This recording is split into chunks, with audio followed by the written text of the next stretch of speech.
Bom dia, boa tarde, boa noite, meus irmãos, tudo bem? Estamos aqui de volta no nosso quinto encontro a respeito da história do nosso povo, da história dos batistas aqui no Brasil e no mundo.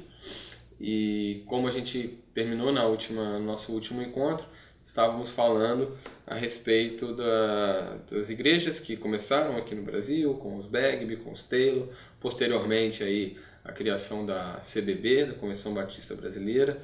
E como a gente havia dito, a Confissão de Fé Batista, Convenção Batista Brasileira adotou a Confissão de Fé de New Hampshire.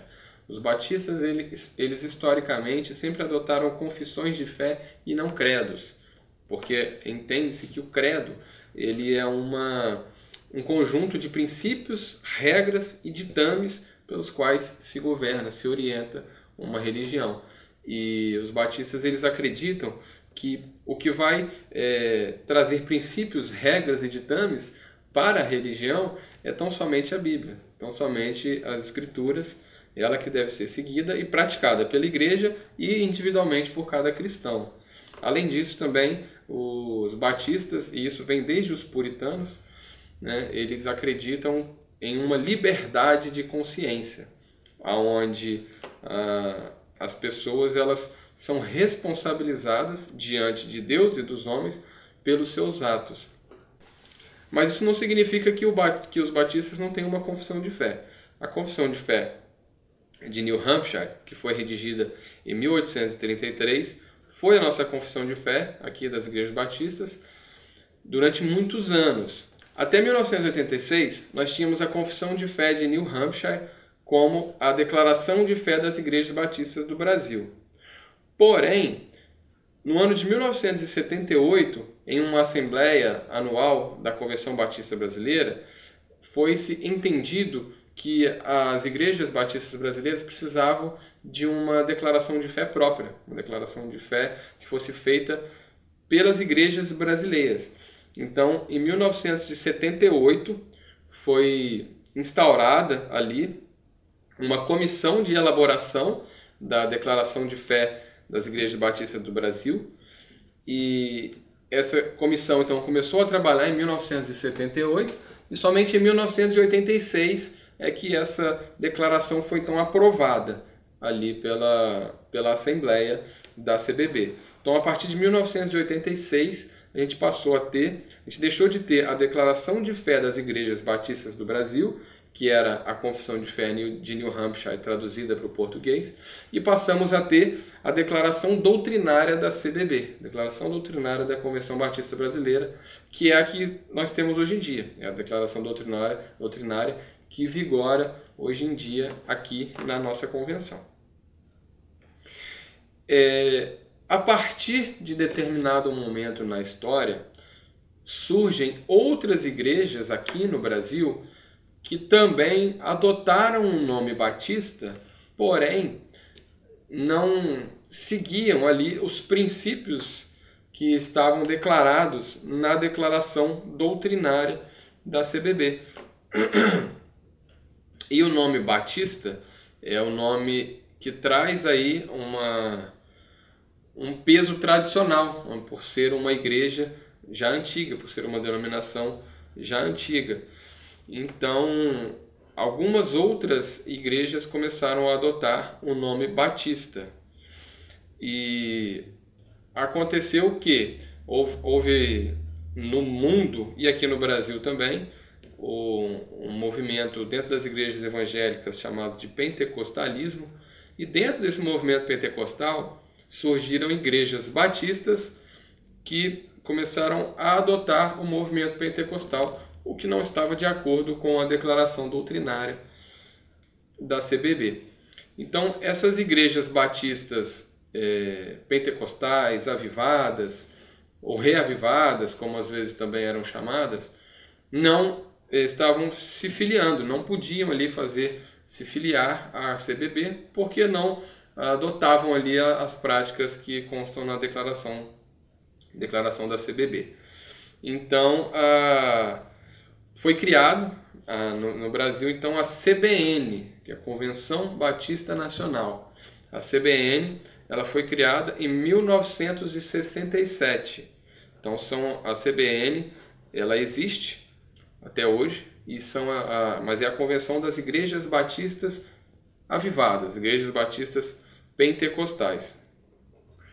E além da CBN, nós temos também uma outra convenção, essa mais recente, essa foi criada em 2017, que é a CBRB, é a Convenção Batista Reformada do Brasil.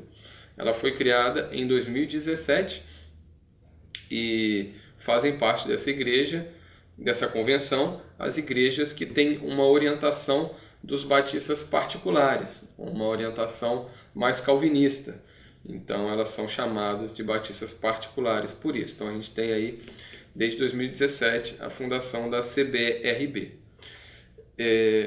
O sistema de governo das igrejas batistas é o sistema congregacional, ou seja, cada membro daquela determinada congregação local, ele tem direito ao voto nas decisões. Então todas as decisões que a igreja vai tomar, é preciso que seja feita uma assembleia, um debate entre os membros, onde todos podem votar com relação àquele tema, àquela matéria que foi debatida, e a vontade da maioria é o que prevalece, é o que a igreja toma como decisão.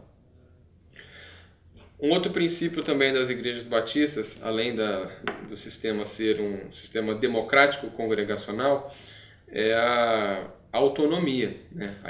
As igrejas batistas, elas são autônomas, elas são independentes, porém respeitando a declaração doutrinária da Convenção Batista Brasileira. Se em algum momento a igreja começa a não observar mais aquelas orientações na declaração doutrinária da Convenção Batista Brasileira, então ela, se continuar assim, ela provavelmente vai acabar saindo da Convenção Batista Brasileira, porque aquilo ali não está de acordo com as práticas dela. Isso já aconteceu algumas vezes. E como batistas, então, a gente tem esses princípios que nos norteiam, e a gente experimenta, a partir desses princípios, uma comunhão, uma harmonia. A gente sabe que se a gente sair de uma igreja batista em determinado município, for para uma igreja batista em outro município, que for também da Convenção Batista Brasileira, nós encontraremos ali muitas semelhanças. Como eu disse, a igreja é autônoma, cada uma vai ter o seu estilo, cada uma vai ter ali a sua aparência. No entanto, os princípios, as bases, são os mesmos em todas as igrejas batistas. E a gente tem basicamente 6 princípios logo no início da nossa declaração doutrinária. Eu convido vocês a lerem a declaração doutrinária, está no site da CBB, é só colocar no Google CBB, ou Convenção Batista Brasileira, você vai entrar no site da convenção e lá você vai ter o arquivo da declaração doutrinária, você pode baixar, pode ler e entender um pouco melhor como que a declaração doutrinária da CBB se posiciona frente às questões teológicas aqui. Mas desses 6 princípios batistas da declaração doutrinária, o primeiro deles é a aceitação das Escrituras Sagradas como única regra de fé e conduta. Então não existem outros documentos, outras literaturas, outras orientações, outras revelações que venham a suprimir ou até mesmo estar em pé de igualdade com as Escrituras, né? Logicamente, a gente incentiva o estudo, o aprendizado, mas sempre tendo as Escrituras Sagradas como única regra de fé e conduta. O segundo princípio na declaração doutrinária é o conceito da igreja sendo como uma comunidade local, democrática e autônoma, formada por pessoas regeneradas e biblicamente batizadas. Então, a igreja democrática e autônoma é aquilo que a gente já falou, né? Toma as decisões democraticamente e é autônoma, ou seja, não presta contas aí para as outras igrejas, ou para a convenção, ou para nenhuma outra instituição, e principalmente é formada por pessoas regeneradas e biblicamente batizadas. O que são as pessoas regeneradas? São as pessoas que tiveram um encontro com Cristo e a partir desse encontro com Cristo tiveram as suas vidas regeneradas, suas vidas transformadas, né? O velho homem já foi sepultado e já tem aí uma nova criatura vivendo em Cristo.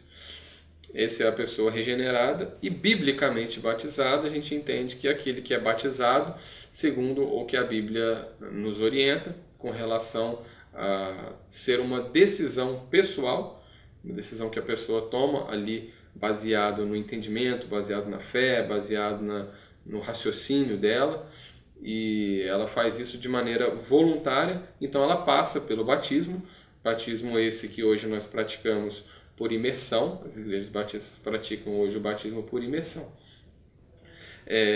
E o terceiro princípio da declaração doutrinária, ele diz respeito à separação entre igreja e Estado, algo que a gente já mencionou também, e que os batistas eles permanecem com essa postura, porque é entendido que quando o Estado entra dentro da igreja, ou seja, a igreja começa a se submeter, começa a negociar, a se vincular com o Estado, isso acaba maculando a prática da igreja, isso acaba trazendo interesses que não são somente os interesses de pregação do Evangelho, mas acaba trazendo interesses pessoais, interesses de grupos, interesses que acabam minando ali qual é o foco e o objetivo da igreja.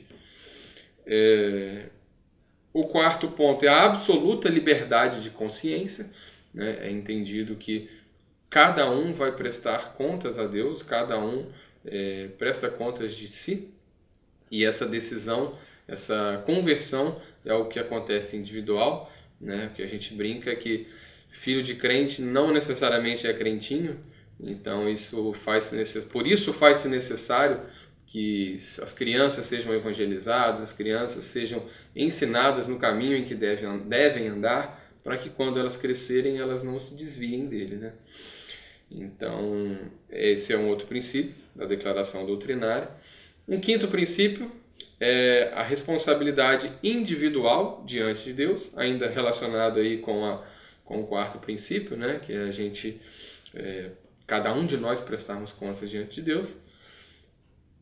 E o sexto princípio é a autenticidade e apostolicidade das igrejas, ou seja, as igrejas elas são autônomas e elas estão ali debaixo da sucessão daquilo que Jesus nos ensinou, que deixou para os seus apóstolos, que é ir e pregar o Evangelho em todo o mundo, para toda criatura, para onde nós formos, nós vivemos para pregar esse Evangelho. Agora falando um pouco a respeito dos movimentos que surgiram aqui no Brasil, aliás, não só no Brasil, mas no mundo todo, a gente já falou um pouco a respeito do movimento pentecostal, que surgiu, então surgiram as igrejas batistas pentecostais. O termo pentecostal, ele é um termo que é derivado da palavra Pentecostes. Pentecostes é uma palavra grega que descreve a festa judaica das semanas, a festa das semanas do povo judeu. Mas, para os cristãos, esse evento ele comemora a descida do Espírito Santo sobre os seguidores de Cristo, conforme a gente tem descrito em Atos dos Apóstolos, no capítulo 2. E os pentecostais, do movimento pentecostal, eles tendem a ver que o seu movimento reflete esse mesmo tipo de poder espiritual que aconteceu na igreja primitiva, esse mesmo estilo de adoração que aconteceu lá em Atos capítulo 2. Eles vêm de um movimento que surgiu nos Estados Unidos no século XX, e aonde lá nos Estados Unidos os cristãos começaram a ter umas experiências místicas, umas experiências diferentes do que vinha se acontecendo desde então na história. E eles começaram a trazer, a partir dessas experiências místicas, uma ideia de reavivamento dos dons do Espírito Santo. que haviam sido perdidos, que haviam se perdido na história. Então eles começam a falar em línguas angelicais, começam a operar curas milagrosas, começam a receber e entregar profecias da parte de Deus, como se o próprio Deus estivesse falando diretamente com aquela pessoa e através daquela pessoa. Então, isso foi o que eles começaram a pregar, né, a dizer que estava acontecendo, e muitas outras igrejas começaram a adotar esse movimento aí de avivamento. E na doutrina pentecostal também, eles acreditam que o primeiro batismo, que existem dois batismos, o primeiro batismo é o passar pelas águas, e o segundo batismo, não necessariamente o primeiro acontece primeiro, mas tem também o segundo batismo, que é o falar em línguas estranhas. A pessoa é batizada no Espírito Santo somente quando ela fala em línguas estranhas. E isso não está de acordo com a declaração doutrinária da CBB, mas é o que a gente precisa conhecer, como que funciona. E eles se caracterizam, os pentecostais, se caracterizam por buscar estudar as Escrituras, tanto quanto eles buscam esses dons espirituais místicos. A gente tem aí como exemplo de algumas igrejas pentecostais, a igreja metodista wesleyana, a igreja Assembleia de Deus e as igrejas batistas da Convenção Nacional. Por que eu estou citando essas igrejas e falando isso? Porque além do movimento pentecostal, depois a gente teve também o movimento neopentecostal, ou conhecido também como a segunda onda do pentecostalismo. O movimento neopentecostal, ele se tornou forte a partir da década de 80, e no neopentecostalismo eles exaltam sobremaneira a importância dos dons espirituais, e todo o culto nas igrejas neopentecostais ele é centralizado na busca e manifestação desses dons, onde o estudo das palavras, o estudo da palavra, que ainda foi mantido pelos pentecostais, no neopentecostal eles deixam de lado o estudo da palavra e passam a buscar unicamente a manifestação desses dons espirituais.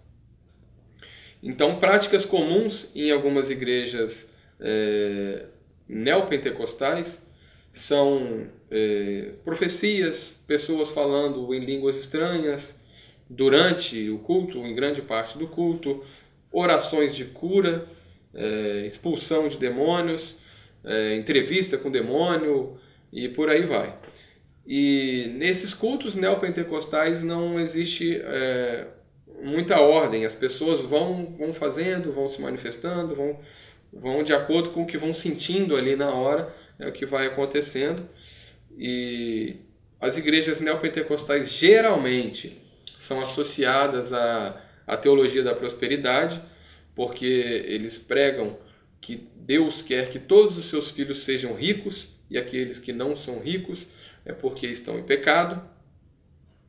E nas igrejas neopentecostais eles utilizam também muitos amuletos, ou seja, muitos objetos que vão ali supostamente ter uma bênção guardada, onde a pessoa que obtiver aquele amuleto, ela vai então receber a bênção que está guardada.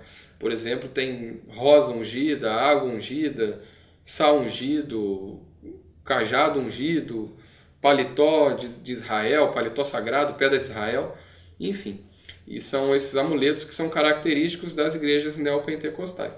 É importante a gente falar isso aqui, porque é importante a gente conhecer quais são essas práticas, para que a gente não caia nesses enganos, para que a gente não, sem querer, seja seduzido por esses enganos. E as igrejas neopentecostais, elas têm conquistado muitos brasileiros porque elas unem ali dois elementos que são muito marcantes no povo brasileiro.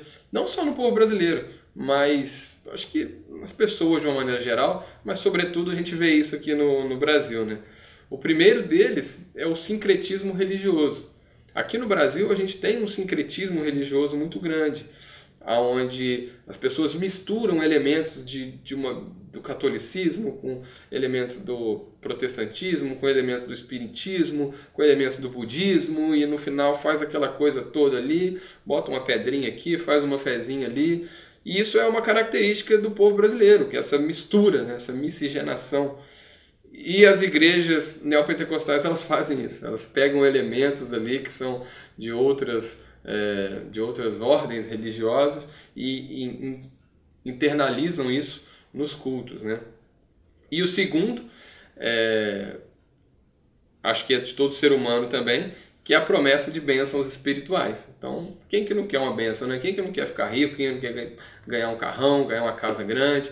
E é isso que essas igrejas neopentecostais, elas normalmente, né, eu tô falando aqui, mas a maioria delas, elas pregam que a pessoa que for para uma igreja dessas e fizer tudo, absolutamente tudo que está sendo orientado a ser feito, ela então vai ser abençoada. Se ela ainda não foi, é porque ela não está fazendo tudo, tem que fazer mais um pouquinho. Então, essas igrejas neopentecostais, elas se caracterizam por não dar tanta atenção, tanto foco ao estudo das Escrituras, mas sim foco nos dons espirituais místicos. E a prosperidade é um dom espiritual também que é pregado que virá como mágica, né? E o neopentecostalismo é considerado um movimento sectário, ou seja, um movimento que ele está à parte das igrejas protestantes, é um movimento que está à parte das igrejas evangélicas. E tem alguns países que os neopentecostais são chamados de carismáticos. Aqui no Brasil, essa nomenclatura carismática ela ficou definida aí para as igrejas católicas avivadas, as igrejas católicas que são mais avivadas, então elas adotam como igrejas católicas carismáticas, né?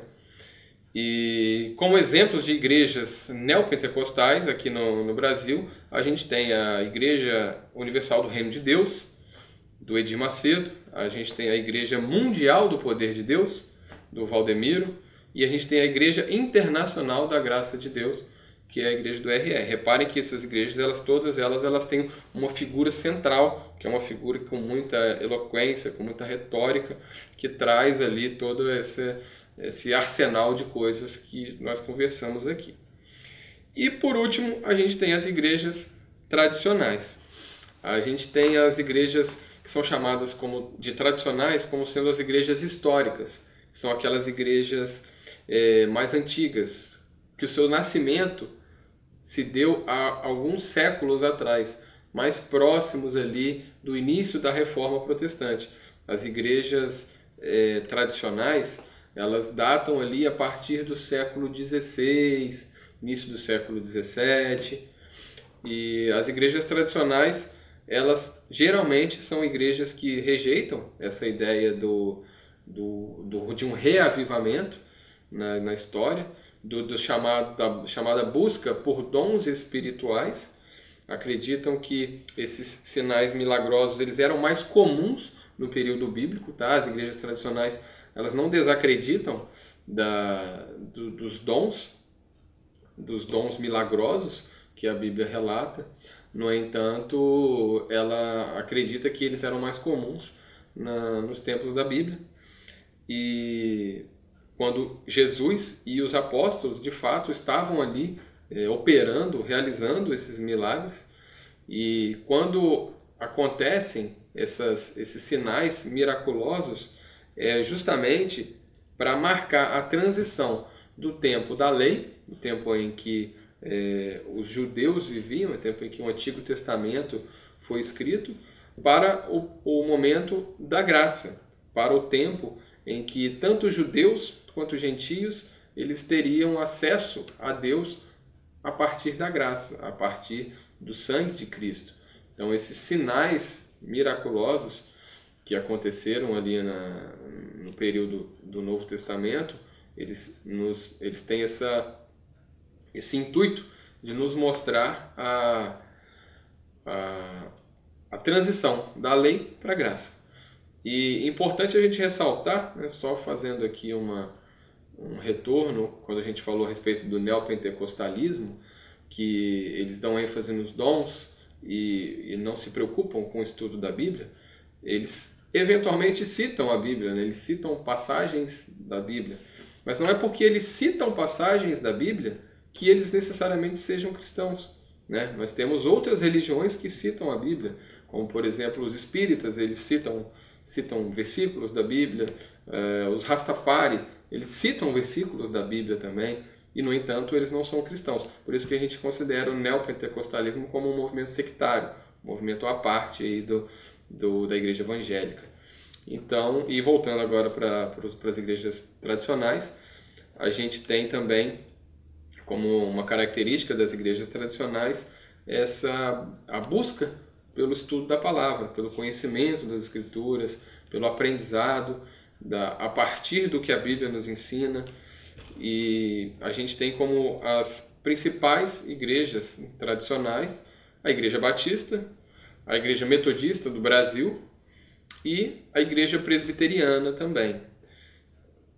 Nas igrejas tradicionais, as decisões normalmente elas são tomadas em assembleias ou são tomadas também através de um corpo diaconal ou de presbíteros que se reúnem, debatem e deliberam alguma coisa relacionada à igreja. E já nas igrejas pentecostais e neopentecostais, isso é diferente. Normalmente são os pastores ou algumas que adotam bispos ou apóstolos, né? Então, normalmente nessas igrejas eles tomam as decisões sozinhos, né? O que o pastor, o que o bispo, o que o apóstolo fala, todos ali precisam acatar. É uma questão autoritária, uma questão imposta, onde o que o sacerdote fala é como se o próprio Deus estivesse falando e todos precisam acatar. Já nas igrejas tradicionais isso não acontece. O perigo dessa abordagem autoritária é que muitas vezes são tomadas decisões erradas, decisões equivocadas, porque as decisões de uma única pessoa elas podem muito bem ser influenciadas por aspirações de poder, aspirações de vaidade, de ganância, sobretudo quando ela detém o poder de tomada de decisão. Já nas igrejas tradicionais, em que isso não acontece, em que as decisões são tomadas em comum acordo, isso diminui as chances de decisões erradas serem tomadas, porque várias pessoas estão ali debatendo, estão pensando, estão opinando a respeito daquilo ali. Agora, o ponto positivo com relação a essas decisões autoritárias, em que uma pessoa toma sozinha uma decisão e todos precisam acatar, é que as decisões elas são tomadas de maneira mais célere, mais rápidas. Então, as coisas acontecem de maneira mais dinâmica. Já nas igrejas tradicionais, onde precisa acontecer esse debate, muitas decisões elas demoram a ser tomadas e algumas vezes até são tomadas tardiamente, justamente porque exige todo esse processo de debate, de votação, de consenso para que alguma decisão seja tomada. No entanto, entendemos que ainda assim é mais saudável a decisão de que as decisões sejam todas tomadas em assembleia. Gente, chegamos ao fim das nossas aulas e espero que vocês tenham gostado, espero que vocês tenham aprendido um pouco. A gente está aqui compartilhando um pouco daquilo que a gente tem estudado, a gente não pretende, e nem a gente que não conseguiu e nem pretende encerrar o assunto, né? A gente está trazendo aqui apenas algumas abordagens. Eu espero que tenha sido proveitoso para vocês e qualquer coisa, se precisarem da gente, pode entrar em contato. Um grande abraço e fiquem com Deus.